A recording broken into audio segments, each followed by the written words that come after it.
Programa número 27 de Habrá Señales acá por Canal Rembo. Qué linda nota voy a hacer. Un placer para mí. Un hombre de palabra. Hace muchas semanas me dijo, en tal semana yo estoy en Buenos Aires y vamos a hacer la nota. Para mí, realmente un honor. Gracias, Fernando, por venir. Mario, querido, ¿cómo estás? Bueno, gracias por la invitación. Un gusto de poder estar acá con vos y charlar y demás. La palabra tiene mucho más valor que a veces que una firma. A veces, Palabra del Tigre Gareca. ¿palabra del Tigre Gareca? Sí, No, sí. pero que para mí, la verdad, qué sé yo, uno se compromete muchas más veces de palabra que con firmas. Tal cual, Y, tal cual. y entiendo perfectamente el ritmo que tenemos todo y el ritmo que tienen ustedes, más allá que, como me decías hace un ratito, ahora desocupado, ahora sin estar pendiente de un plantel, de un equipo, pero con tu vida, digamos, Sí, ¿no? sí, la verdad, estos parates que tenemos los entrenadores cuando no tenemos trabajo, quizás algunos tienen tiempo como para vacacionar, otros tienen tiempo para, en mi caso, de regresar a la Argentina con la familia cuando estoy afuera trabajando, disfrutando ahora un poco de mi país, que hace ya 4 años que estoy afuera, así que nada, tranquilo. ¿Y qué es lo que más sufrís en el parate? No sufro tanto, mirá, soy más de disfrutar. Obviamente siempre con la idea de seguir creciendo o tratando de observar y analizar y ver partidos que en su momento con trabajo no tengo el tiempo que puedo dedicar cuando no tengo trabajo. Veo fútbol de otras ligas que pueden tener la posibilidad de que pueda dirigir esas ligas. Me dejo de mover, pero no me dejo de mover. Trato de dividir un poco las horas en donde yo pueda ver un partido y disfrutar de la familia, pero un poco más relajado, pero a la vez siempre pendiente de seguir creciendo. ¿Y te cambia mucho el ritmo de vida cuando estás trabajando en horas de sueño, en tiempo fuera de tu casa? Sí, en lo personal sí, yo soy muy obsesivo. Incluso tengo anécdotas que cada vez que voy a una institución pido una llave del lugar para entrar temprano, porque soy de ir 5:30 de la mañana. No te puedo Sí, creer. sí. Sí, me gusta mucho llegar temprano y tratar de observar entrenamientos anteriores, el entrenamiento que puede venir. Y cuando estoy sin trabajar, una hora más tarde. No, mentira, pero... Y escucha, ¿y de quién sentís que tomaste esos hábitos? No, yo creo que de jugador también lo hacía Mario. No, no es que un entrenador me demostró de esa manera. Quizás los entrenadores que tuve llevaban ese horario, pero a mí me gustaba llegar temprano, revisar, como jugador estoy hablando, Sí. revisar al equipo que íbamos a enfrentar en la semana, leía los periódicos. Hoy como entrenador no hago ese tipo de condiciones, pero sí reviso los entrenamientos los días anteriores, reviso el rival que tengo de turno, reviso la práctica que tenemos en día, la que sigue y así. Perfecto. Digamos, eso que decís como jugador, eh, lamentablemente se ha ido perdiendo un poco. Es una cuestión como que hay que adaptarse o aceptar a las nuevas generaciones Yo también. creo que sí, hay que adaptarse y tratar de acomodarse en el momento que estamos viviendo, tanto los entrenadores como los jugadores. Hoy el entrenador ya deja de saber lo que pretende su cabeza tácticamente y tiene que saber mucho más de psicología y otras cosas. Totalmente. Me contabas, porque obviamente leí, mucho me lo acuerdo, pero leí un poco para refrescar cuestiones de tu historia, que llegaste grande a Boca. Incluso debutaste en primera grande, y más allá del recuerdo, no fue tanto el tiempo que jugaste en primera en Boca. No, no. Yo llegué, no tengo mucha memoria, pero sí me acuerdo que fue finales del 95, todavía estábamos en Candela, en Morón, y era el tiempo de cambio de presidente, creo que Heller Claro. se iba y llegaba Mauricio, y llego en esa época, 95, y debuté en 97, 98, no recuerdo, pero ya con una edad que quizás anormal de un joven que viene de fuerzas básicas o de inferiores y hace el debut en primera división. No, bueno, yo fui todo lo contrario. Llegué de 17 años y a los 18 o 19 debuté por ahí. ¿Y sentiste el cambio de Corral de Bustos a Boca, ni más ni menos, de divisiones inferiores a primera? Es que en Corral de Bustos también jugaba en primera división. Siempre fui un chico de mi categoría que era flaco y alto y resaltaba con los demás, y a los 16, 17 años jugaba en primera división de Sporting Club de Corral de Bustos. Cuando llego a Boca tenía una edad de cuarta división y empecé a jugar en reserva en ese momento. Y ahí fue cuando Bilardo me llamó y ya estaba en el plantel de primera división. Perfecto. Ahora, es increíble porque se me ocurre, ¿no? Imaginar, pensar con 19, 20 años que te llame Bilardo para jugar en primera división. No, no, de todo lo que a mí me sucedió, yo no tenía ni pensado ser jugador profesional. Yo estaba en Corral de Busto tranquilo, me traen a la institución más grande del país y que me llame un técnico campeón mundial y que ahí me lleve a la gira de China. Entonces yo creía que estaba en un sueño, pero bueno. Gira de China con Maradona y Canigia. Maradona, Canigia, McAllister, Navarro Montoya y Lorenzo y toda la figura que en ese momento estaba. ¿Y cómo te sentías? ¿Cuál era tu rol? Vamos Sapo a de decirlo de otra alguna cosa, forma. porque la verdad de ir, de estar 2 meses atrás en Corral de Busto y a los 2 meses tomar un avión, ir a China a una gira con todo eso mega estrella, yo no lo podía creer. Pero bueno, el fútbol tiene esas cosas y me tocó a mí. Y no era la época de hoy que agarras el celular, mandas un WhatsApp a los amigos, a la familia, pero que Incomunicado durante 2 semanas. no sabía nada de tu familia. no. Tu familia no sabía nada de vos. Incomunicado porque no se podía o sí se podía comunicarse con teléfono, pero yo no tenía en su momento quizás las posibilidades que hoy se puede tener. Entonces, esas 2 semanas estuvimos incomunicados, sabiendo que yo estaba en China en esa gira de Boca con Diego y su peinado platinado y mis papás en Corral de Gusto sabiendo que su hijo estaba en China. ¿Y tenés alguna vivencia, alguna historia con ellos?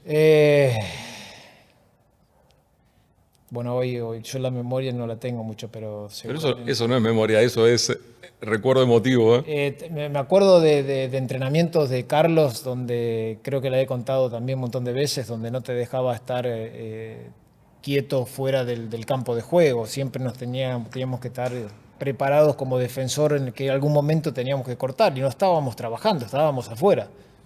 Luego las manos de jarrón, que siempre lo han contado, que Sí. prohibido tener las manos de jarrón porque era algo que Carlos paraba el entrenamiento y decía algo está mal y todo el mundo buscaba que estaba mal y era que un joven estaba con las manos de jarra, como se decía.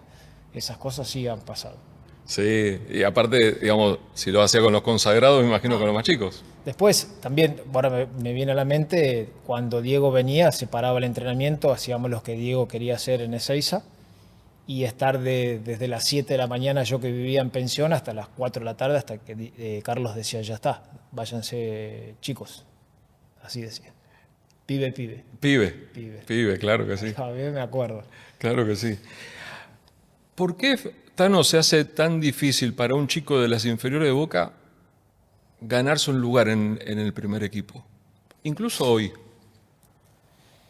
Bueno, los tiempos han cambiado. En esa época, voy a hablar de la mía, Mauricio Macri tenía la idea de que en algún momento los 11 de Boca titulares le gustaba que sean inferiores de la institución.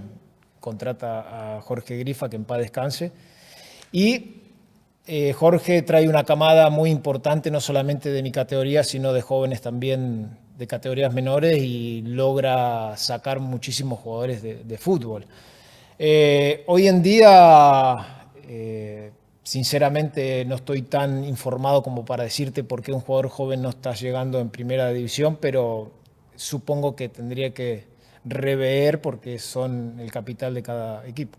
Pero se da esta cuestión de que puede tener condiciones, que puede, por ejemplo, si querés hablar de vos, teniendo condiciones, ya habiéndote probado en primera, que obviamente al ser una institución compradora, muchas veces te compran un jugador que por lógica tiene que ser titular en el equipo. Sí, también depende de la situación del club. Si vamos a hablar hoy de una institución como Boca que está necesitado de puntos o de tratar de revertir situaciones a nivel local, necesita mover la estantería como para que haya algún tipo de revolución. Pero si el club está en una situación donde los logros deportivos están a la vista, sí puede haber diferentes alternativas de buscar jugadores en inferiores. Depende todo del momento de la institución. Y en el momento que te tocó, sentiste bueno, te tocó, si bien no debutaste con él, pero te tocó formar parte del plantel de Bianchi, el del primer título, ¿no? Sí. El del 98. ¿Te sentías respaldado? ¿Sentías que se daban las condiciones como para que vos puedas jugar tranquilo? Anteriormente a Carlos estuvo el Bambino, peleamos el campeonato. Claro, y García Cambón también. Exactamente, ahí va, Carlitos. Luego pues llega Carlos y si bien yo no tuve la participación que quizás tuvieron otros compañeros míos, me sentía querido por Carlos y pude jugar ese torneo 98-99. Pero desde ahí ya se veía una camada de jugadores más jóvenes que yo que seguramente iban a triunfar y así fue.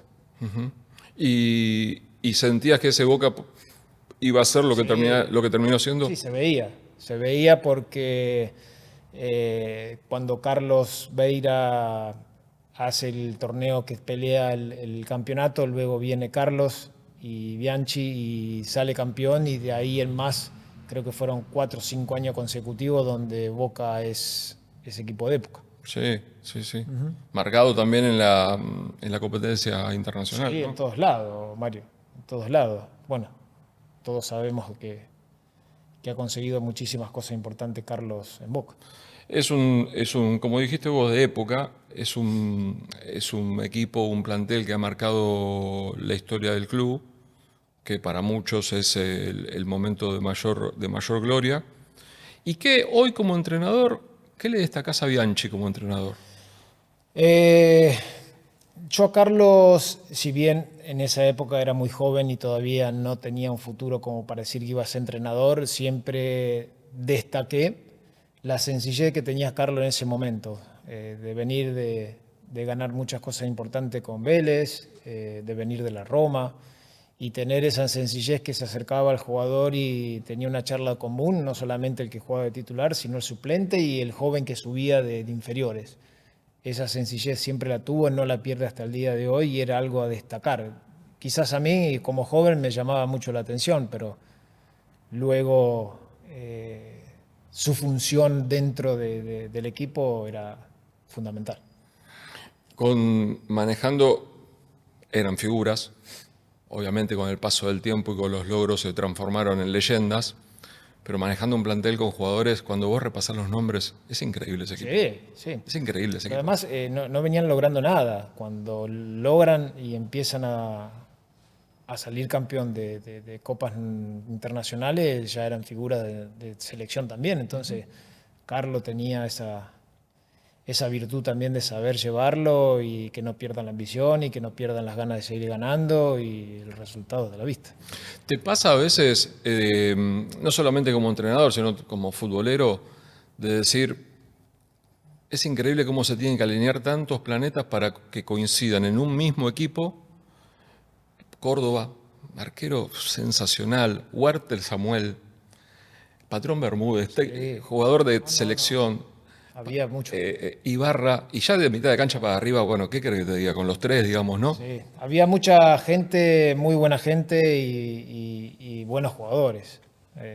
Ya se olía de que el equipo iba a ser ganador en todo sentido. Yo compartí muy poco con ellos, pero lo poco que compartí hasta el día de hoy, bueno, me hablo con Martín Palermo, el Vasco Arraubarrena, hablé hace, no me acuerdo, un mes más o menos. Tengo relación, sé que levanto el teléfono y me van a contestar, pero son jugadores, exjugadores y gente increíble que hasta el día de hoy están presentes. ¿Te dolió, te costó irte de Boca en su momento?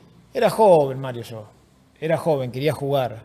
Quizás no era consciente de lo que realmente hoy me pongo a pensar. Yo tenía 19, 20 años y quería jugar. No me importaba dónde.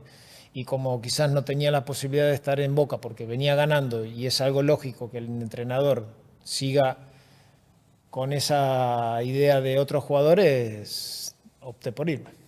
A veces se da que, en esto creo que también nosotros los periodistas tenemos cierta responsabilidad, que cuando un jugador empieza a cambiar tanto de equipo, a una temporada en un lado, otra temporada en otro, es como que creemos que su carrera está en declive, digamos.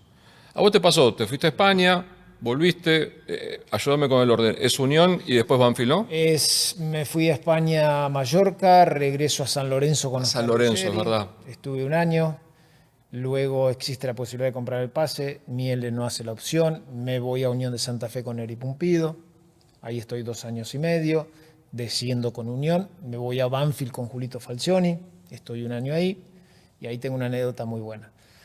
Llega Rodrigo Palacio y Banfield tenía la posibilidad de comprar el 100% de Ortiz o el 25% de Rodrigo Palacio. Te imaginás que hicieron, ¿no? Con la misma plata. Con la misma plata. Yo creo que sí. Esa anécdota la cuento siempre. Venga Rodrigo Palacio, Ortiz volvía a Unión y ahí aparece Julito Alegre, que en paz descanse también, para llevarme a Estudiantes. Estudiantes. ¿Está mal que yo diga que Estudiantes te volvió a dar un lugar destacado en el fútbol argentino? No estás equivocado, al contrario, yo estoy agradecido. En Estudiante volví a florecer, como se dice, de cosas que eran buenas las que sucedían, pero sí empecé de nuevo a tener una regularidad y un nombre más en el fútbol argentino. ¿Cuánto tuvo que ver un técnico como Simeone? El Cholo mucho porque venía con unas ganas tremendas de querer comerse el fútbol argentino como entrenador. Si bien había arrancado en Racing y enseguida arranca con Estudiante, y hasta el día de hoy también sigue siendo Diego Simeone. Esa pasión que tiene por su profesión a mí me marcó mucho ya en Estudiante y coronamos un campeonato que tantos años no tenía el pincho. Sí, y que también se da por la definición, por la final, por todo. Porque ni más ni menos, vos ya estabas en Estudiantes y llegó un tal Juan Sebastián Verón al plantel, ¿no? Ni más ni menos. El pelado, sí. Bueno, Seba ya hace mucho tiempo que venía al country y quería volver, pero no se pudo dar en su momento. Pero en el momento que llega y se une con nosotros, era como la frutilla del postre, como se dice, para poder llevar a Estudiante a lo máximo, que después cuando yo me fui siguió ganando muchísimas cosas más. A veces decimos, viste, son esos jugadores que mejoran a todos. Pero tratá de explicármelo desde adentro, ¿en qué mejoran a todos? Seba ya cuando se identifica tanto con los colores de Estudiante es algo que te lo demuestra día a día. Seba siempre dijo que él vuelve por los colores y no por millones de cosas que se pudo haber hablado. Él dijo que quería seguir ganando cosas importantes en Estudiantes de La Plata y lo logró. Sebastián tiene una identificación con Estudiantes que muy poco hoy en día la tienen, a mi modo de verlo. Y tenerlo conmigo y como compañero ha sido sensacional y hasta el día de hoy hablo y tengo contacto y sufrimos anoche de perder. Es verdad. Y escucha, ¿en qué momento sintieron que ese campeonato lo podían ganar? Porque cuando uno va segundo de un equipo grande, como Boca, dice, es difícil que lo pierda. Se dio todo junto, ustedes nunca le perdieron el ritmo, siempre estuvieron detrás. Boca pierde un par de partidos increíbles, ¿no?, sobre el final y termina derivando en la final. Sí. Nosotros sabíamos que íbamos a ser un equipo competitivo desde el inicio del torneo, porque Diego en ese momento nos fue inculcando en la cabeza de que íbamos a ser competitivos, íbamos a pelear el campeonato. Y fuimos un equipo donde fuimos muy regulares. Ganamos 10 partidos seguidos y Boca también había ganado 10 partidos seguidos y nosotros lo seguíamos de atrás como recordás vos. En el momento, por decir, clave, fue en el partido de Arsenal en cancha de estadio único, donde supimos que Boca había perdido y nosotros veníamos perdiendo 1-0 con Arsenal de local y lo dimos vuelta. Ahí ya estábamos a 3 puntos, si no me equivoco, y después otro partido. Boca pierde con Lanús. Ahí va, de local. Claro, de local. ¿Y nosotros con Arsenal? Con Arsenal fue el día de Belgrano. Ahí está, ¿ves? Ahí está.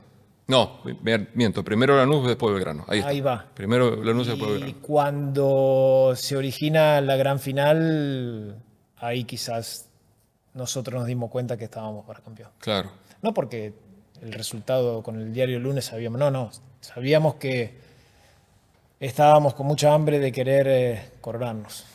Es difícil de...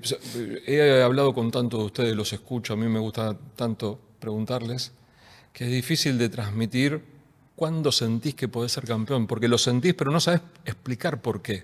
Es difícil, es una sensación que nos genera a nosotros como jugador o exjugadores que la sabemos, pero no sabemos expresarla, pero sí la sentimos.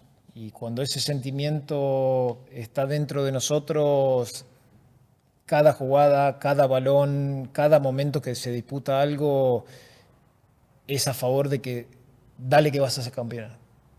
Mete la pierna que vas a salir campeón. Llega a ese cruce que vas a salir campeón. Entonces esa motivación quizás la vivimos nosotros de poder tener esa fortuna de haber jugado. Uh-huh. Yo quiero hacer una parte con México. Lo vamos a dejar para dentro de un ratito. Pero tuviste la posibilidad de volver al fútbol argentino. Uh-huh. Antes hablábamos de equipos de época y hablábamos de campeonatos. El Vélez de Gareca, ¿no? Ese Vélez.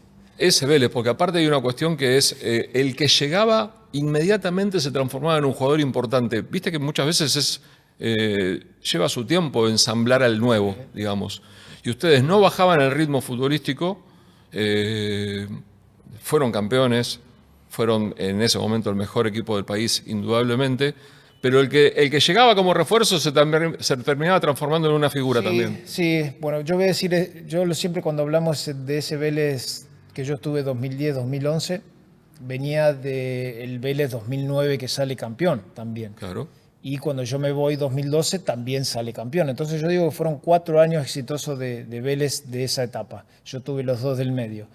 Yo vengo a reemplazar a Nico Tamendi. Uh-huh. Un chico joven con una promesa de lo que es el día de hoy y un chico de 32 años que viene del fútbol mexicano a suplantar a una promesa y todo eso, tenían sus dudas también, pero es ahí donde Ricardo, que yo valoro el día de hoy, supo cómo llevarme, instalarme en el equipo y era un equipazo. Era un equipazo que también sabíamos que íbamos a jugar a donde iríamos a jugar y ganábamos. Uh-huh. Terrible equipo. Terrible equipo. Mejor equipo que el Estudiante de 2006. ¿Mejor? Sí, mucho mejor.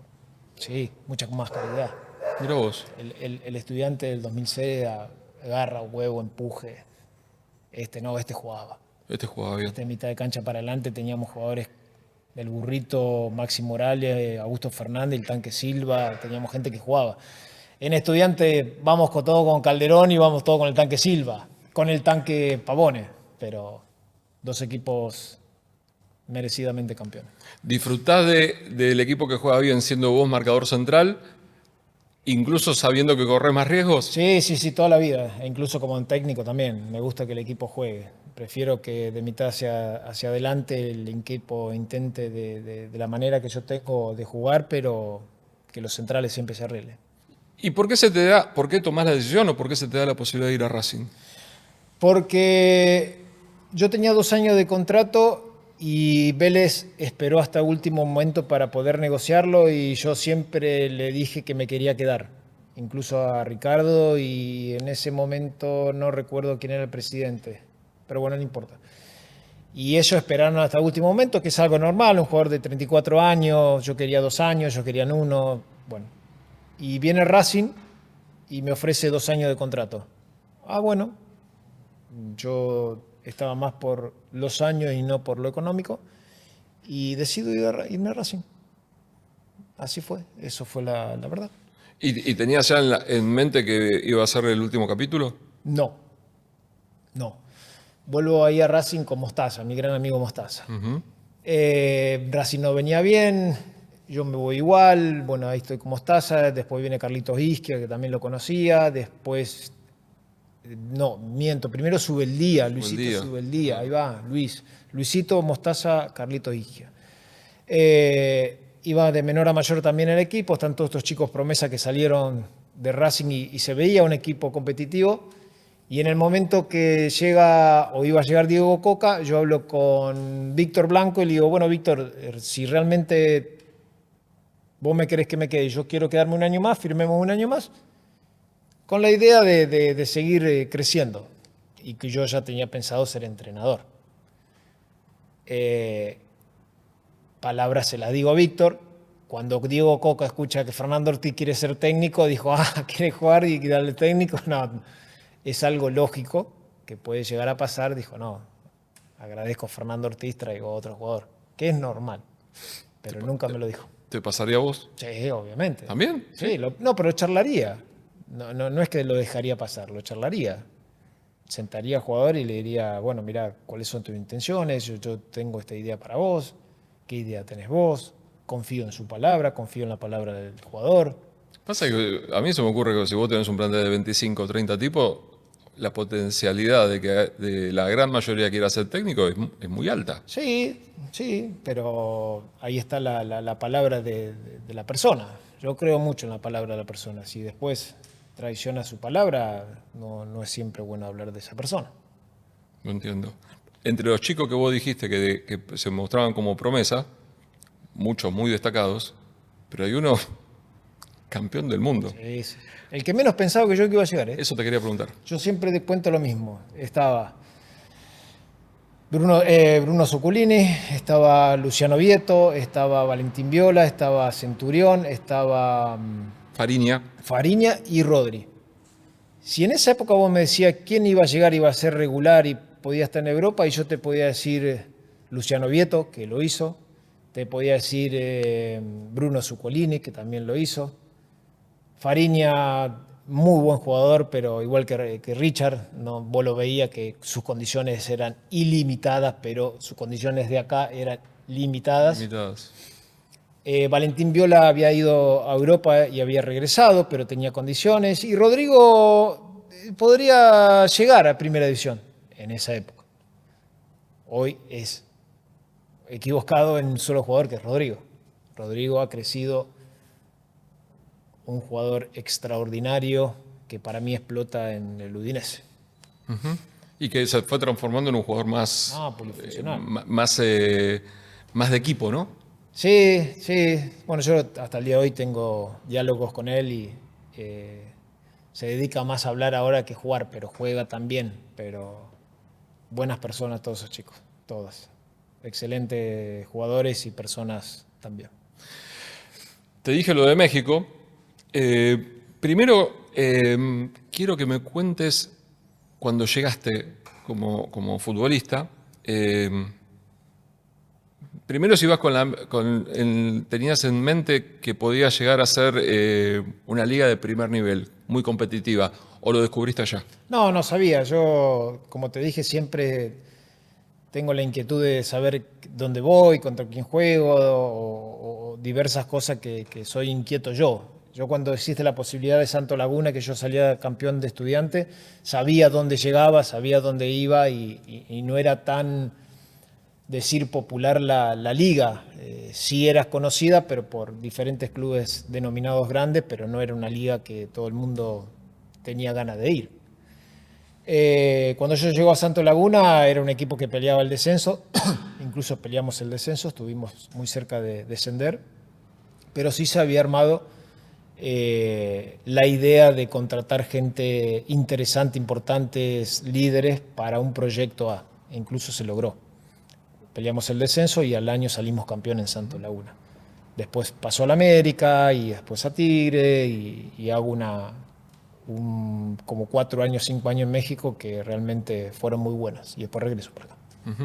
Pero cuando vos decís pelear el descenso, ¿es igual que pelear el descenso? No. Cuando uno dice ir a ganar el campeonato, se arma un equipo campeón. Incluso se ha dado también en la Copa de la Liga Argentina que se utiliza el mismo sistema de playoff y termina dándole chances a equipos que quizá terminan metiéndose por la ventana y jugar una final, ni más ni menos. Allá en México también es playoff y de diferente manera, quizás que no suene mal lo que voy a decir, pero es más un show. El primero clasifica primero y el octavo le puede ganar, o el séptimo al segundo, pero lo que se trata de hacer es que siga la fiesta, que no importa que vos hayas terminado primero, invicto y el mejor puntaje de la liga y viene un equipo que quizás no fue regular en el torneo y te gana. Un fracaso total. Sí. Entonces decís, ¿qué tan importante es salir primero si luego después te gana un octavo? Entonces esa es cuestión de gusto de cada entrenador, pero es la forma de lidiar con esa liga. ¿Qué tan difícil, o qué es más difícil, mejor dicho, ser jugador o entrenar en la América? Mira, el momento que yo viví como entrenador fueron muy buenos. He vivido 1 año y medio donde he logrado como un entrenador joven, por decir, vivido momentos muy buenos, donde incluso llegar a semifinales, que no pude llegar a finales, pero es más fácil, a mi modo de verlo, ser entrenador. ¿Sí? Sí, Uh, me gusta, me gusta. Es algo que lo he dicho siempre, que supe siempre que iba a ser entrenador y los disfruto. Pasa que se me ocurre que vos como futbolista tenés la responsabilidad de tu carrera. Único. Claro. Y como entrenador, mínimo de 30 futbolistas, y los que están alrededor también dependen de vos. Sí, pero bueno, Tu ese staff, los empleados que están de fútbol que son del club, pero están cerca tuyo. todos. Médicos, utileros. Siempre el entrenador tiene esa palabra última como para tomar decisiones, pero me gusta, me interesa, siempre me gustó y hasta el día de hoy es algo que me atrapa. ¿Y por qué desde afuera nos cuesta tanto entender, con el poderío que tiene el América, que no sea campeón más seguido? Bueno, esta última etapa ha salido tricampeón con Sí. Jardinés, pero Pero si vos te revisás los últimos años, no son tanto los títulos. no. Bueno, eso es lo que tiene el fútbol mexicano, que las plantillas más poderosas económicamente y de jerarquía viene un equipo de mitad de tabla de mitad de tabla, perdón, y le gana con solamente ser un equipo competitivo. Tiene esas cosas. Eso es lo lindo también del fútbol, pero a la vez te deja ese sabor amargo como lo tuve yo. Pero es lindo el fútbol mexicano, está bueno. Como, si bien no tuviste la experiencia todavía en el fútbol argentino, perdón por la comparación, ¿no? Viste que los mexicanos últimamente se han agarrado un poco con la cuestión del fútbol de argentino. ¿Sentís que disfrutabas más allá de lo que disfrutarías acá? No, particularmente no. No, las posibilidades de trabajo surgieron allá y estoy agradecido y sé que voy a volver en algún momento y si surge una posibilidad de trabajo acá también lo voy a disfrutar y entregar al 100 como lo he hecho en todos lados, pero ambas son lindas ligas como para poder dirigir. Ujú. Y después te tocó ir a Rayados, que es un equipo con un poderío económico, bueno, como pasa en muchos equipos mexicanos, muy grande. De hecho, se notó en el Mundial de Clubes ahora el nivel que tiene. Y que te puede dar la posibilidad de, por ejemplo, venir al fútbol argentino y llevarte casi al jugador que quieras, ¿no? Sí. Tanto Rayado como Tigres y otros clubes más Sí. tienen un poderío económico muy importante donde lo vemos a diario de lo que sucede. Pero volvemos de nuevo a lo deportivo. Y cuando vos crees que tenés el mejor plantel y tenés la mejor jerarquía, sucede todo lo diferente a la hora de cuando la pelota empieza a rodar. ¿Y la fórmula cuál sería entonces? Para mí la fórmula del éxito no existe, porque hay entrenadores donde trabajan muy bien y no pueden lograr el objetivo, hay entrenadores que no trabajan muy bien, pero tienen un manejo diferente de grupo que otros entrenadores y logran el objetivo. Entonces cada uno tiene su librito donde el éxito cada uno lo puede tener y así surgen las posibilidades. Y la exigencia, la presión, esta cuestión de tener que cumplir con semejante expectativa del plantel que te arman. Sí, en esos dos clubes sí, Mario. Sí, porque te exponen al límite de los jugadores que vos querés. Las dos campañas que yo hice en esos dos clubes fueron muy, muy buenas, Sí. pero el objetivo de campeonar no lo logré. Tengo 6 semifinales en fútbol nacional, internacional de México, pero no logré el objetivo. Y al tener tanto poderío económico, si no logras el objetivo, descartan y trae otro. Le pasó a Martín también de Micheli. Sí, le pasó a muchos. Bueno, ahí va. Está bien que hable de Micheli porque fue Reciente. pasó reciente y fue posterior, ¿no? Inmediatamente posterior, te reemplazó la voz. Sí, él me reemplaza a mí. Incluso duró menos que yo. Sí. ¿Y sentís que se te respeta por esas 6 semifinales o se te critica porque y no coronó? No, se respeta. El que entiende obviamente de fútbol y sabe, se respeta. Después estás en una situación donde tu figura pública es demasiado y te catalogan por semifinalista, pero si a mi carrera de técnico teniendo 2 años o 3 años y llegar a 6 semifinales de 2 instituciones, donde te lo firmo antes de llegar. Pero bueno, con el tiempo, con trabajo, con dedicación, seguramente llegaré a una final. Antes te lo dije al pasar, pero ¿por qué crees que se está dando esta cuestión? Yo creo que un poco de los medios. Tan polémica entre los argentinos y los mexicanos. No sé. No sé, hay un poco de todo. Siempre hubo esa pica. Quizás en estos últimos años un poco más. Sí. Parece, ¿no? También sobre el Tata Martino, muy cuestionado también en México por la selección contra México en mundiales también, pero cosas que suceden. Ustedes, periodistas. Sí. Allá son un poco más sensacionalistas. Sí, hay de todo, hay de todo. Es una prensa que se respeta, se escucha, cada uno tiene su opinión, pero considerablemente aceptada. Y el nivel del fútbol, de los futbolistas, más allá del momento que está pasando la selección argentina, no digo selecciones, digo, si querés podemos hablar liga contra liga. ¿Sentís que está por debajo Argentina de la liga mexicana, por ese poderío económico que hablamos? ¿Que Argentina sigue siendo una cantera importante a nivel internacional? No, yo creo que no. Para mí son 2 ligas diferentes. Argentina sigue siendo Argentina de sacar jugadores, quizás el fútbol mexicano es un poco más vistoso en ese sentido, pero no hay tanta competitividad como para comparar diferentes ligas. Cada uno tiene la suya y se mantiene de la misma manera. Hace un par de meses atrás, el flaco Pellegrino, ahí sentado, me dijo algo que me dio a pensar y que la verdad, desde que me dijo esa frase, no dejo más que pensar que por lo menos coincido, que la competencia que hay en divisiones inferiores en el fútbol argentino es incomparable en el mundo, Coincido totalmente. que es una de las razones.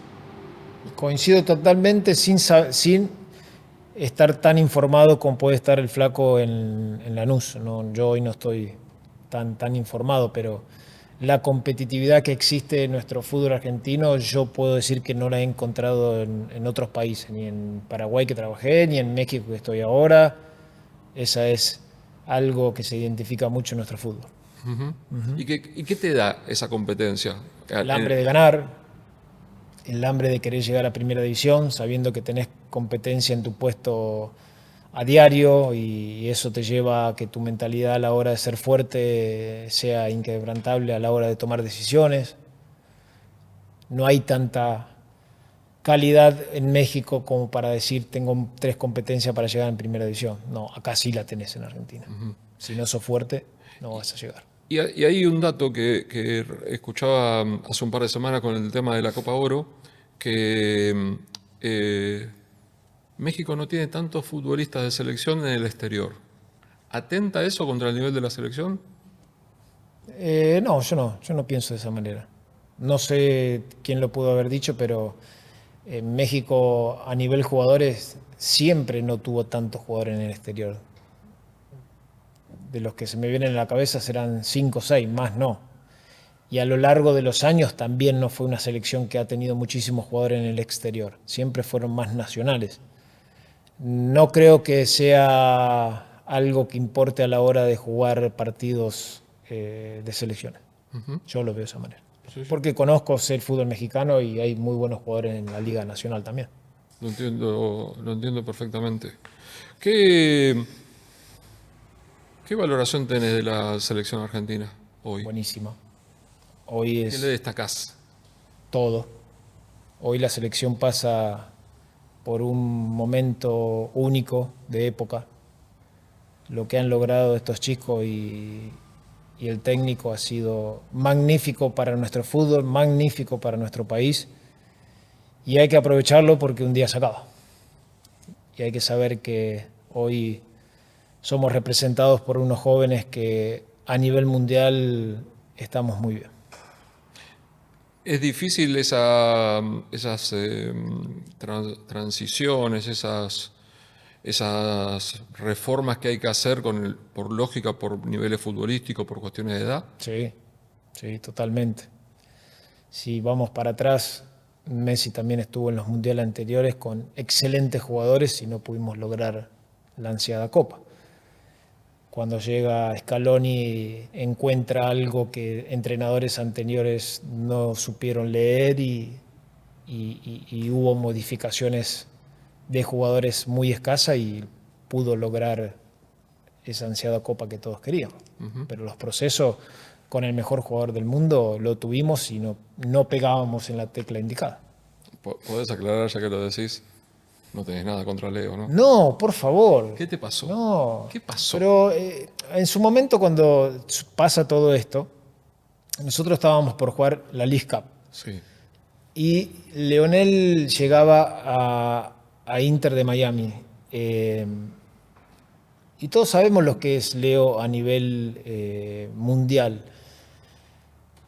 Yo siempre lo dije y lo vuelvo a repetir. Es el mejor jugador del mundo de todos los tiempos y a mí me gusta mirarlo, admirarlo y verlo y disfrutarlo y como todos los seres humanos del planeta. Pero lo que yo dije en su momento, dije que a mí me daba miedo que era alrededor de Leo Messi. ¿Qué es alrededor de Leo Messi? El negocio. Y yo lo tengo claro. Messi genera un montón de cosas que si está una cosa y si no está es otra. ¿Qué sucedió? Pasó que las tomas de decisiones de árbitro no eran la indicada, no para favorecer a Leo, no, nunca dije eso, pero sí para favorecer el resto. Sucedió.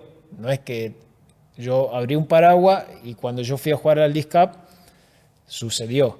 En toma de decisiones arbitrarias, en toma de decisiones de logística de vuelos, en toma de decisiones localías, en toma de decisiones alrededor, que yo había dicho que tengan el cuidado para que llegue Messi y pues salió campeón. Hay que felicitarlo, pero se entendió mal, se escuchó mal.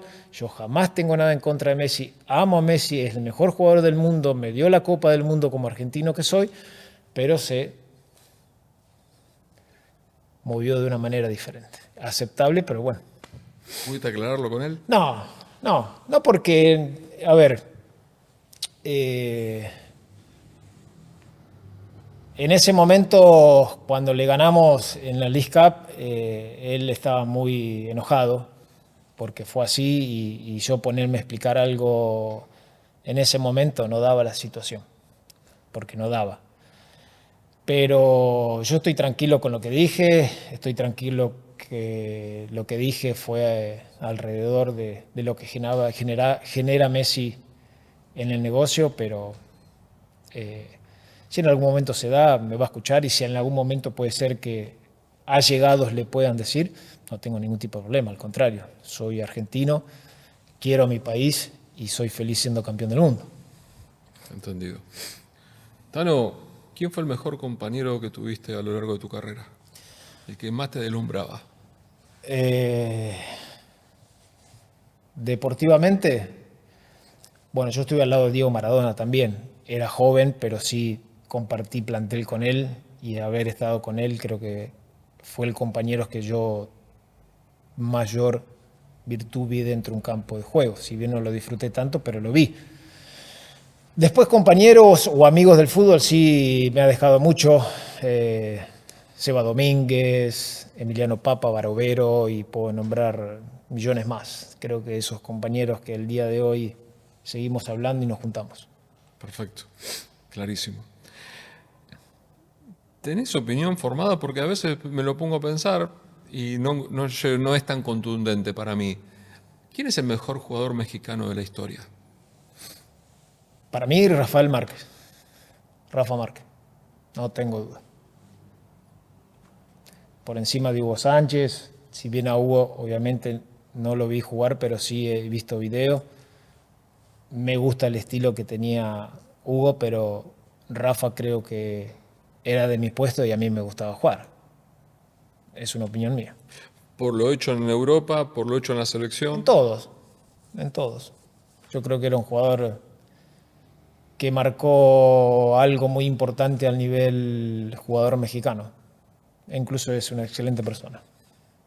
Esto que hablábamos anteriormente, me parece, ¿no? El tomar la decisión de irse a otro lugar y no solamente en la zona de confort, quizás. Sí, bueno, pasa mucho al jugador mexicano. Claro. Pero también es una opinión que podemos tener una charla más amplia, pero el jugador mexicano no tiene la culpa también de tener las posibilidades que hace en su país y ser un jugador bien pagado. Pasa por un tema de ambición. Y el mexicano quizás le falta esa ambición de querer triunfar en otro país, que lo tiene en su país, que es también aceptado. Los que hacen la diferencia a nivel cabeza, prepararse para ir a Europa, son los que están allá. Claro. Tal cual. Pero no tiene la culpa el jugador mexicano si estás en un país las posibilidades económicas o bienestar o llamarlo como quiera. Es cuestión, o yo cuestiono, salir de tu país, formarte en Europa donde sea y venir más fuerte para que tu país te pueda dar las posibilidades de jugar. Cuando te descubrís que trabajando en lo cotidiano, en la preparación de un partido, en el manejo de grupo, ¿en quiénes sentís que te quedó la experiencia de los técnicos que has tenido? La verdad tuve la fortuna de tener muy buenos técnicos y campeones del mundo, Ruggeri, Pumpido, Bilardo, Jorge Burruchaga. De todo un poco he sacado de cada entrenador lo bueno o lo que yo consideraba bueno o malo de cada entrenador, pero el que me marcó ya en una etapa finalizando mi carrera fue el Tigre Gareca, siempre se lo dije y se lo manifiesto al día de hoy. Fue como lo que me faltaba a mí para decidirme ser entrenador al máximo. Ricardo tiene una sabiduría, una capacidad tremenda como entrenador y él lo sabe y es algo que se lo remarco siempre. El manejo que tuvo en esta etapa en la selección de Chile fue extraordinaria. El saber comunicar en el momento exacto, con ese temple tranquilo de saber que la situación no era la indicada y él respondía con respeto y actitud. Me saco el sombrero por Ricardo. Antes dijiste algo que se me pasó de largo, pero ahora que decís esto del Tigre lo voy a rescatar, que es desde el lugar de entrenador, el saber comunicar, el saber no solamente el mensaje para el grupo, sino también para afuera, porque por la cuestión periodística, la cuestión de medios, estás expuesto a tener que dar una declaración, un análisis, una respuesta. ¿Cuánto te preparaste para eso? ¿Cuánto te preparás? A diario.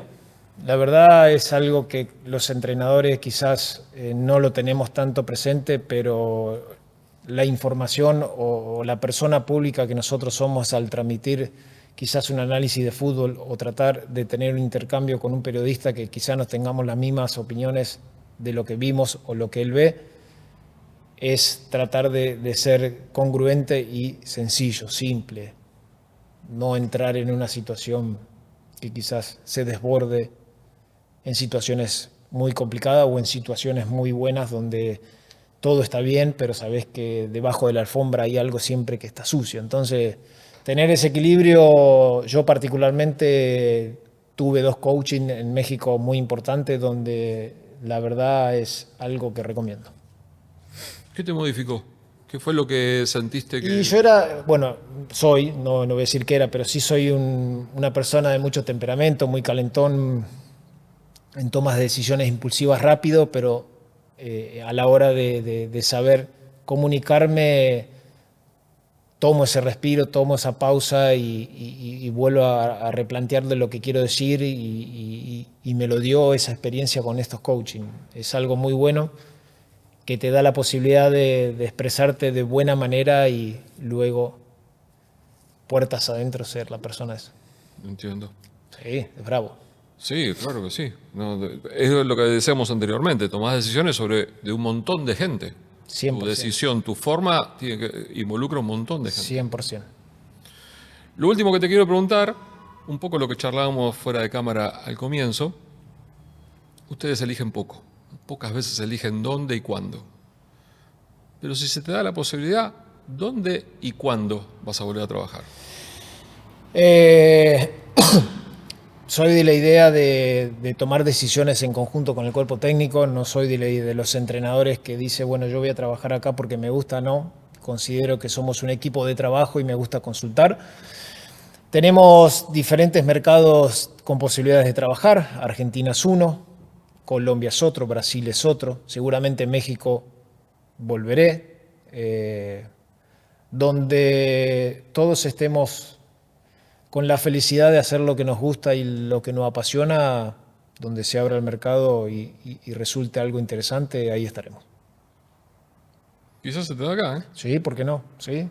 Yo sé que en algún momento Estudiantes, Vélez, Racing, por mi paso como jugador se pueden abrir las puertas y yo voy a estar pendiente del teléfono. Y otro equipo también, obviamente, ¿no? Porque me gusta trabajar y me gusta hacer lo que yo hago. Sí, de hecho empezaste dirigiendo en equipos que no Tal jugaste, cual, ¿no? tal cual. Como Sol de América, Tal cual. y Luqueño. Así es. Tano, mil gracias.